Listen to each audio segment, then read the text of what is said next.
लोकसभा की चुनावी रणभेरी बज चुकी है। सभी पार्टियां सियासी मैदान में उतर चुकी है।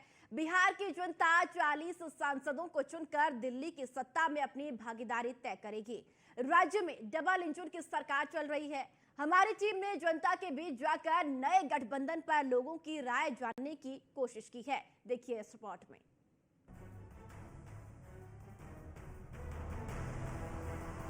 क्या है बिहार का सियासी मिजाज? पीएम की लोकप्रियता सब पर भारी, एनडीए गठबंधन पर जनता का मुहर, सियासी घमासान में फंसा विपक्ष।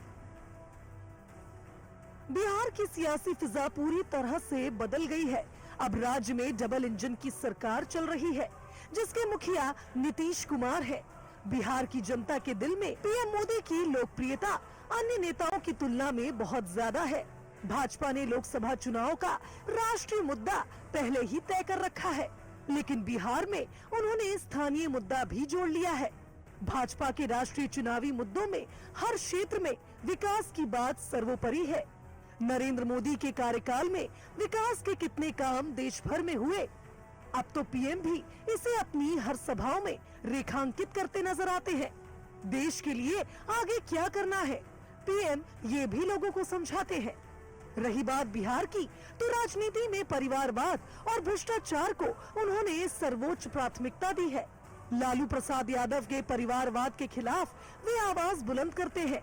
साथ ही ये भी बताते हैं कि 1.5 दशक तक बिहार में सत्ता संभालने वाली आरजेडी के शीर्ष नेतृत्व ने सिर्फ अपने परिवार का ही विकास किया।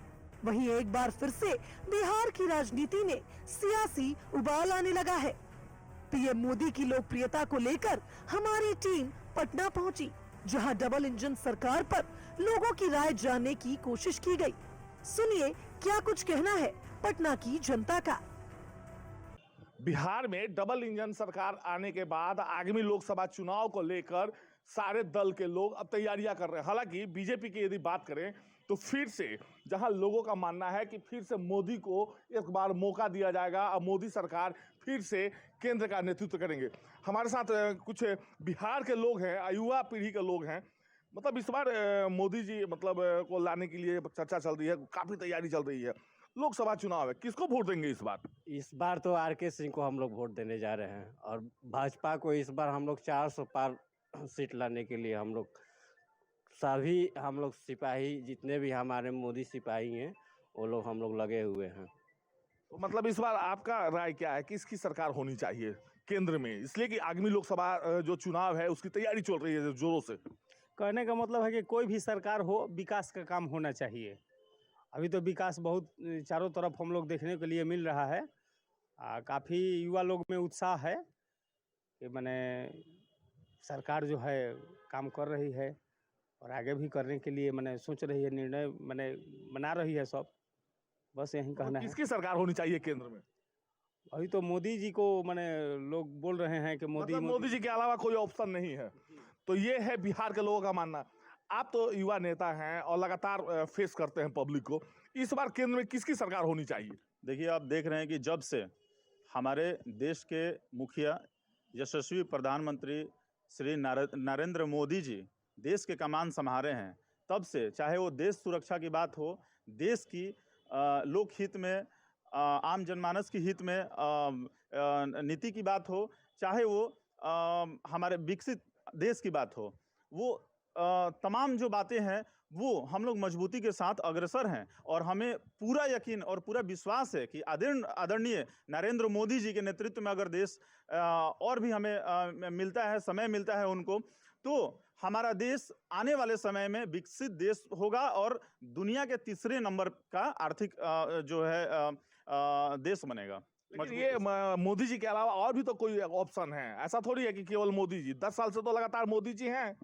जी बिल्कुल। अब पार्टी तो है, पार्टी तो और भी विकल्प और भी है, लेकिन विकल्प अब देखिए, हम विपक्ष की बात करते हैं। आज जो हमारे आदरणीय राहुल गांधी जी हैं, राहुल गांधी जी अब जाति की बात करते हैं कि जो जहां भी जा रहे हैं सबसे पहले वो जाति पूछ रहे हैं, व्यवस्था नहीं पूछ रहे हैं, नीति नहीं पूछ रहे हैं, एजेंडा नहीं पूछ रहे हैं, कॉमन मिनिमम प्रोग्राम क्या होना चाहिए, लोगों से सलाह नहीं ले रहे, बस वो जाति पूछ रहे हैं। हम ये कहना चाहते हैं, हम आदरणीय राहुल गांधी जी से पूछना चाहते हैं कि आप बताइए कि जाति व्यवस्था के बेस पे जो आप आज से आज़ादी के बाद से जो आपके पूर्वजों ने जो काम किया है, जो जाति कूट के लोगों में भरा है, जो व्यवस्था जाति के आधार पे दिया है, क्या नरेंद्र मोदी 15 साल में किए हैं? हम पूछना चाहते हैं आदरणीय राहुल गांधी से, जो व्यवस्था आज 15 साल पहले था, जो दलित और बैकवर्ड के लोगों को अपमान 15 साल पहले किया जाता था, क्या 15 साल